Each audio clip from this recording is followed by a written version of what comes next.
What's up guys, it's Mike Leach with DPC Technology, and today we're talking about incognito or private browsing mode in Google Chrome. People assume that incognito mode protects their privacy when they're browsing for things on the internet. So my question is, what's this fella up to? Is he keeping your information safe? And if not, what's the safest way to browse online? We're gonna answer all those questions in this video. But real quick, I wanted to address why I'm in this empty warehouse looking thing. This is the DPC office. We're renovating the place, so for the next 90 days, things are gonna be a little bit irregular. We're not in the normal YouTube studio, which used to be over there, but we are gonna have a lot of content coming to you guys around the build out. We wanna hear from you as far as what you think we should do, what you wanna see. So check out the first episode up here or over there somewhere, I don't know, it'll be in a card. But right now, let's get into incognito mode. So for starters, let's see how Google themselves define incognito mode. If we just search incognito mode and go to Google's support site, the first thing they tell us is if you don't want Google to remember your activity, you can browse the web privately in incognito mode. And then they give us some instructions on how to use it and open it and all this and that. But we're just gonna skip that because we don't do instructions here at DPC. All right, so if we scroll past all those useless instructions, go down to the bottom, there's a little section that tells us what happens when you browse privately. For one, Chrome won't save your browsing history, cookies and site data, or information entered in forms. Let's pay close attention to the wording here. It says Chrome won't save the information. I'll dig deeper on that here in a second, but let's go over the other bullet points really quick. They also say that files you download and bookmarks created will be kept. Fair enough. I mean, I'd be upset if I made a bookmark for something and then Google deleted it, as well as the history, so I can't go back and find it, or I have to look really hard for it and stuff. So that's fair, I can accept that. And the last bullet point says, your activity isn't hidden from websites you visit, your employer or school, or your internet service provider. So in short, you really aren't hiding any information at all from the powers that be. Those features work exactly as they would normally. So those bullet points don't really answer what happens with our data, but fortunately they do have a link to another page that talks about how private browsing works in Google Chrome, so hopefully we can find some more answers there. All right, so we made it to the page. We're gonna go ahead and skip the first paragraph because it's kind of just a summary and it goes into more detail about everything that they talk about in the first paragraph below. So skipping down to the section that says, some information will not be seen or saved.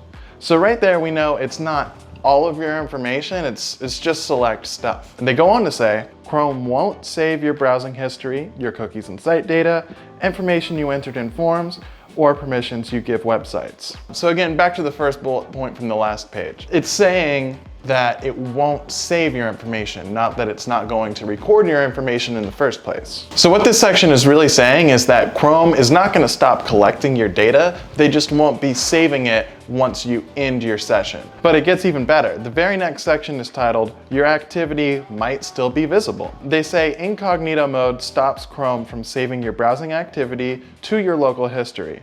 Your activity, like your location, might still be visible to websites you visit, including the ads and resources used on those sites, websites you sign into, your employer, school, or whoever runs the network you're using, your internet service provider, and search engines. And furthermore, a web service, website, search engine, or provider may be able to see your IP address, your activity when you use a web service, or your identity if you sign into a web service like Gmail. So in short, the only thing incognito mode is really protecting you from is the embarrassment of typing certain letters into your navigation bar. The websites you visit and your internet service provider are still gonna see all the same stuff that they normally do on you. And on top of that, when you use a search engine like Google, they're still tracking your information as well, even if Chrome isn't doing it directly. Okay, so all that said, is there any way to browse that truly protects your information? To answer that more effectively, let's look at the information that's usually tracked.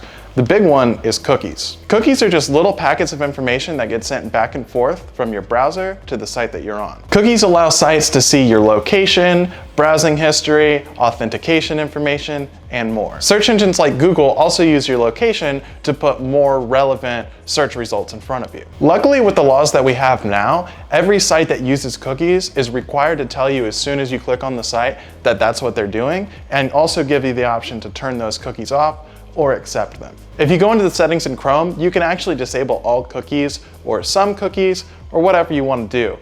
If you choose to turn off all cookies, they actually have that listed as not recommended, and I think there's good reason for that, which I'll get into in a minute. You can also choose in the settings to send a do not track request with your browsing data, which doesn't really do anything because, as they say here, many websites will still collect and use your browsing data to improve security, provide content, services, ads, and recommendations on their website, and generate reporting statistics. And as far as I can tell, all the other options in the privacy and security tabs seem to be geared towards protecting you from malicious websites as opposed to actually securing your information. So all that said, is Google still tracking as much info as possible while you're browsing in incognito mode?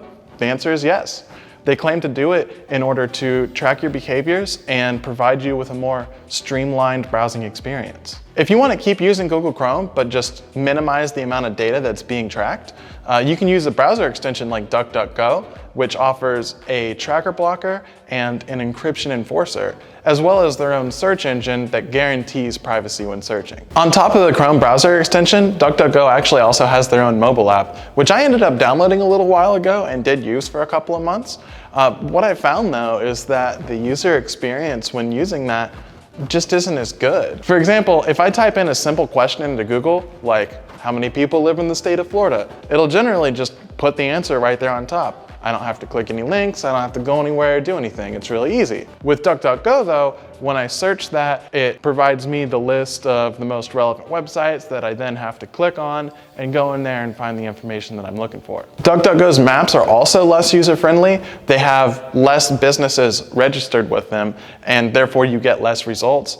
And because of the lower usage, you also have less reviews, less information, less pictures, everything. There's just not as much going on with DuckDuckGo yet, so you don't get as much of a robust search result when using the Maps feature. For me, the significantly less intuitive user experience outweighs the fact that they're not tracking my information. You may come to a different conclusion for yourself, but what I do know is that I sincerely hope DuckDuckGo is able to improve with time, have greater adoption, and therefore a better user experience, and hopefully be on par or at least close to Google. When that time comes, I'd be happy to switch back. Another option you have is to use a VPN or virtual private network, which essentially just routes your traffic through an encrypted tunnel. This disguises your IP address and makes your location invisible to everyone.